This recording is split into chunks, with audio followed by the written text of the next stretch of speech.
সংস্কৃতি মেলা আয়োজন করেছেন আকাশ মিউজিকের কর্ণধার সঞ্জীব অধিকারী, এবং সেখানে আসতে পেরে নিজেকে ধন্য মনে করছি। এখানে উপস্থিত সবাইকে আন্তরিক শুভেচ্ছা জানিয়ে আমার নিবেদনে চলে যাচ্ছি। প্রথম গান জটিলেশ্বর মুখোপাধ্যায় রচিত এবং সুরারোপিত একটি গান গেয়েছেন পিন্টু ভট্টাচার্য।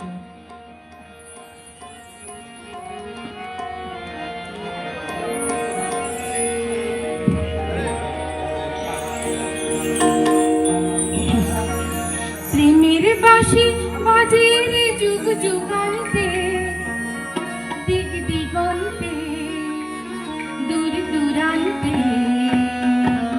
দূরকে কাছে আনতে, কাছে আনতে, দূরকে কাছে আনতে, কাছে আনতে। প্রেমের বাঁশি বাজে রে যুগ যুগান্তে, দিক দিগন্তে, দূর দূরান্তে, দূরকে কাছে আনতে, কাছে আনতে, দূরকে কাছে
নিবেদনে